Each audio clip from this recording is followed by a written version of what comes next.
Hi, I'm David Bertrand, head coach of DFW Tri Club and director of sport performance leadership at SMU. Welcome to video 3 of questions from 5K participants in a group program we're doing headed out of Dallas, Texas. So got some great questions left. If you haven't watched videos 1 and 2, you might want to go back to learn about topics like nutrition and how to modify and how to choose the right training program for yourself. On this third video, we're going to hit the ground running with the question of intensity. And the question is, what level of effort or heart rate zones will the 3 to 5 mile runs be? Should I add any walking or mix in any walking or high efforts incorporated into the regular runs? So I'm assuming that he's talking about the intermediate plan. And when you look at what we're going to call the long runs and the intermediate plan, the goal of these runs are to be at an aerobic level. Okay, so sometimes you'll see this on perceived exertion scales as conversational pace. So that means, on a scale of 1 to 10, it's going to be around that 5. It's going to be something that's, you're not just lollygagging at a 2 or a 3, but at the same time, you're not really pushing, threshold where it's all right, like this is about to boil over here. So, you want them to be comfortable, but not too comfortable to where you're working. So we call that the aerobic zone or zone 2, depending on the book or the resource that you use. And just for the folks that really like to go out there, I know for myself, I started off a team sports guy, basketball player, where my coach had said, every practice is 110%.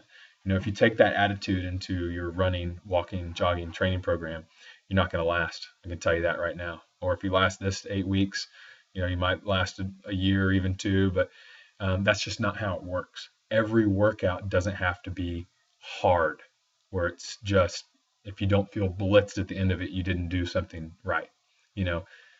That's just not the name of the game. You need the aerobic zone. You need tempo. You need workouts where you're doing intervals. You need workouts when you're doing speed. So we can use a variety of workout and training to get maximum results, okay, to get the optimum benefit of all workouts that are available to you. So for this question, yes, those are meant to be aerobic based. Okay, great question. Here's a question about results. What results should I expect to get? So how much faster can I expect my 5K time to get in 8 weeks if everything goes well in training? So it's a great question. Everybody wants to know, what is this going to do for me? And I think that's a loaded question. There's a lot of factors. I think, if for the right person, this program could make you slower, if you choose the wrong program. So all that to say is I don't know your personal situation, so it's going to be very hard for me to kind of say how fast you're going to be, because I don't know where you came from. I don't know. There's a lot of questions I'd have to ask, but I can tell you this: to the degree that the program challenges you and overloads you, and you can recover safely from that, that's the degree to which you get stronger and develop more speed and improve. So I think having a program helps, because you can always look back at your training log or workouts to see what worked, where you felt good, maybe where you felt like you're working too hard, so maybe you need to pull back and recover more. So paying attention to all of the things will help you, so you can see what you need more of for your next training program.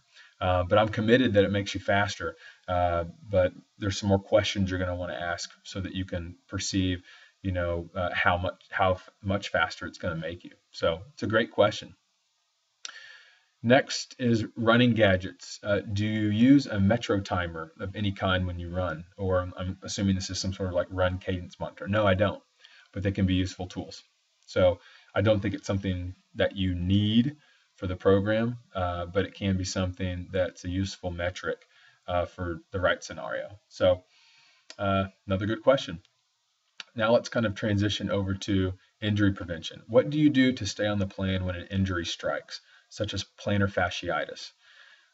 So listen to me closely here, okay? Because this is very important, and it's something that I have used religiously through all of my training. I think it's a key reason why I'm, 12 years in to endurance sports and still training every day and still healthy.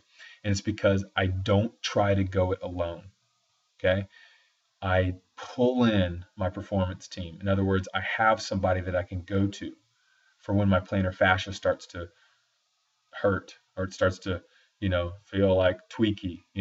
I go in, I have a massage therapist, I have, a chiropractor, I have someone who helps me with my physical therapy. I have all these people that help keep me healthy. So that's the number one thing I would tell you is don't try to do it alone.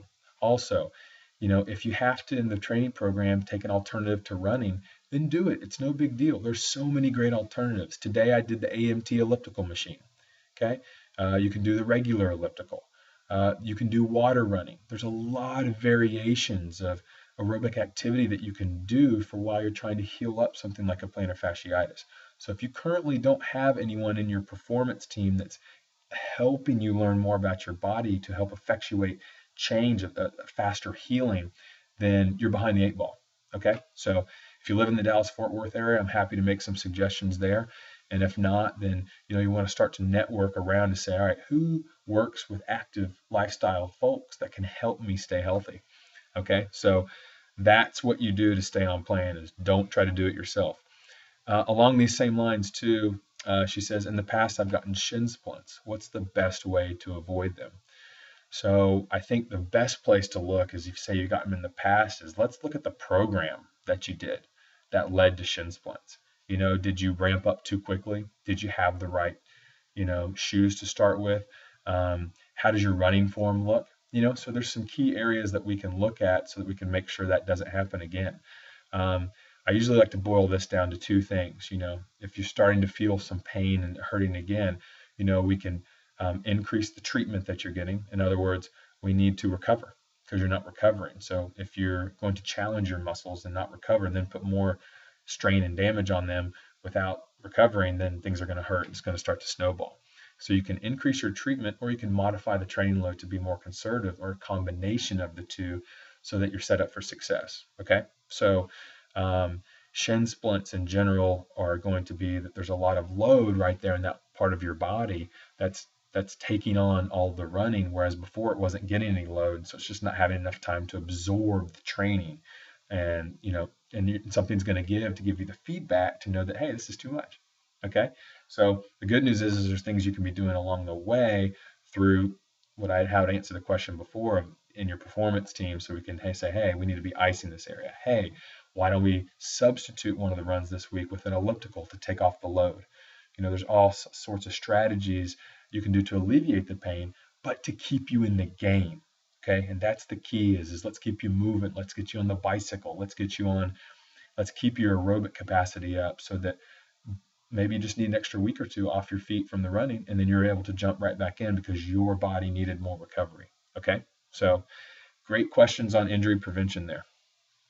And last question for the video here is on motivation. Okay, and I'm going to kind of combine two questions into one. One was, how cold is too cold to run? And the other is, with the weather being so cold, I have a hard time with motivation. I like jogging outside, so sometimes running on a treadmill is not as fun. Any suggestions? So I think some of the questions might have been spurred on by my list of excuses that I put out there in email number 2. And so let's just address one of them right now.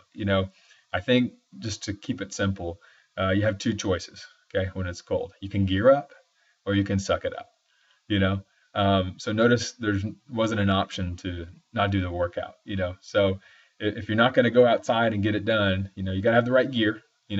One personal rule that I have is, if it's under, 45 degrees, or 45 to 50 or under there, I'm going to wear pants, because my knees, my joints stay too cold, and I like to have my joints warm and my muscles warm for when I'm running outside. And of course I have long sleeves on, a jacket, and my gloves, and always have a hat on too, until my head gets too hot, then I'll take the hat off during the run. But you got to have the right gear, so that's number one. So it's I've lived in Dallas most of my life, so I haven't lived in Minnesota or some places where it's below 20 and running, but I know people that do. So I think as long as you have the right gear, and you're careful to not run in places where you could slip on ice and things like that. I mean, obviously be safe, but I think you got to have the right gear. So, and I'm looking at this question on motivation. I would say, let me ask you a question, about the motivation. Where did the other attitude get you? the one that waits for the perfect conditions, to get out and do your workouts. And exactly, I think that's something to look at, because you've got to have an unstoppable mindset, and part of that means that sometimes you're going to be unreasonable as you set out and get out into the elements. That's part of what's going to make you feel alive, that as you pursue the goal, that it's something that you may normally not have done, but that's the kind of stuff we're looking for to get you results that maybe you haven't gotten before.